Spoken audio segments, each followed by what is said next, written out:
بسم اللہ الرحمن الرحیم۔ نام کتاب داستان ظہور۔ تلوار کی جو پہاڑ کو ریزہ ریزہ کرے۔ صبح کی اذان کا وقت ہو رہا ہے۔ امام کے تمام اصحاب نماز صبح کے لیے تیار ہو رہے ہیں۔ نماز برپا ہوتی ہے۔ صبح کی ٹھنڈی ہوا چلتی ہے۔ خدا کے ساتھ مناجات کا یہی بہترین وقت ہے۔ نماز کے بعد آپ کے اصحاب آپ کی بیعت و عہد و پیمان کرنا چاہتے ہیں۔ امام کعبے کے دروازے کے پاس کھڑے ہیں، اپنا دایاں ہاتھ آگے بڑھاتے ہیں۔ کیا سفید اس نور کو دیکھ رہے ہیں کہ جو امام کے ہاتھ سے چمک رہا ہے؟ وہ کتنا زیادہ نور ہے، اس کے باوجود کسی آنکھ کو تکلیف نہیں دے رہا۔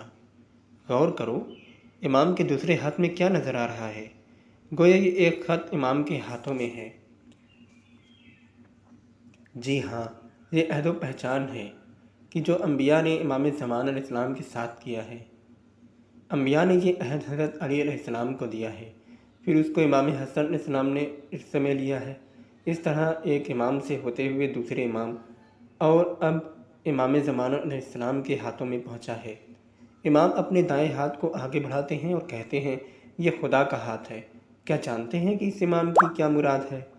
امام اس آیت کو پڑھتے ہیں، ان الذین یبایعونک انما یبایعون اللہ۔ وہ جو آپ کے ہاتھ پہ بیعت کرے گا گویا خدا کی بیعت کر رہا ہے۔ جی ہاں، امام کا ہاتھ خدا کا ہاتھ ہے۔ اچھی طرح دیکھو، کیا آپ پہچان سکتے ہو کہ سب سے پہلے امام کے ہاتھ میں کون ہاتھ دے رہا ہے؟ یہ جبرائیل علیہ السلام ہے، جو جھک کر امام کے ہاتھوں کا بوسہ لے رہے ہیں اور ان کی بیعت کر رہے ہیں۔ اس کے بعد تمام فرشتے امام کی بیعت کریں گے۔ اب امام کے دوستوں، اصحاب کی بیعت کرنے کی باری ہے۔ امام ان سے مخاطب ہوتے ہیں، تمہیں برائیوں اور گناہوں سے بچنا ہوگا اور ہمیشہ امر بالمعروف نہی عن المنکر کرو اور کبھی زمین پہ بے گناہ خون نہ بہاؤ۔ مال و دولت دنیا کو جمع کرنے سے پرہیز کرو، اپنی خوراک اور رہن سہن سادہ ہو۔ البتہ اگر اصحاب امام ان شرائط کو قبول کر لیں، امام سے وعدہ بھی کریں کہ ہرگز کوئی غیر ان کا ہم نشین نہ ہوگا۔ اصحاب امام ان شرائط کو قبول کرتے ہیں اور امام کی بیعت کرتے ہیں۔ اے میرے ہم سفر، ذرا ان باتوں پر غور کرو۔ ٹھیک ہے کہ یہ 313 افراد مستقبل میں دنیا کے حکمران ہوں گے۔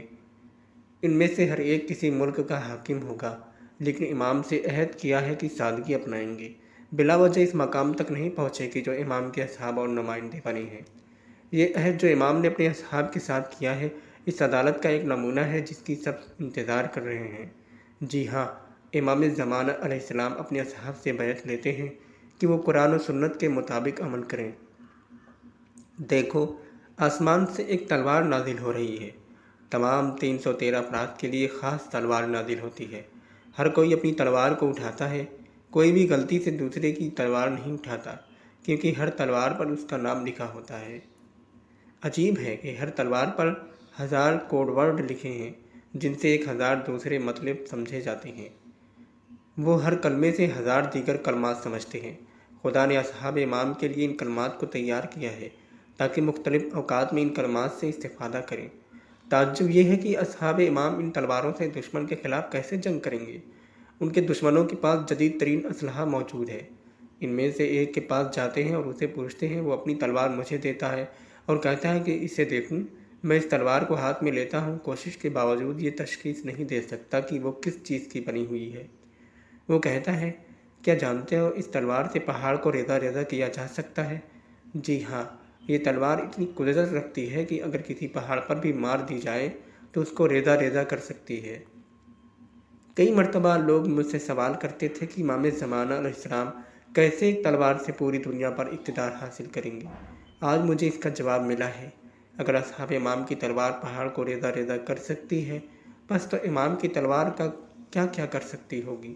جی ہاں، امام کے ہر کمانڈر کے ہاتھ میں یہ ایک انتہائی ترقی یافتہ اسلحہ جو تلوار کی شکل میں ہے، کہ جو کسی لوہے سے بنا ہوا نہیں بلکہ جدید ترین ٹیکنالوجی کا شاہکار ہے۔ اس اسلحے میں کیا خصوصیت چھپی ہوئی ہے، نہیں جانتا، صرف یہ پہاڑوں کو ریزہ ریزہ کرتی ہے۔ اس اسلحے کو خدا نے بنایا ہے اور خدا کا ہاتھ تو سب کے ہاتھ سے بلند ہے۔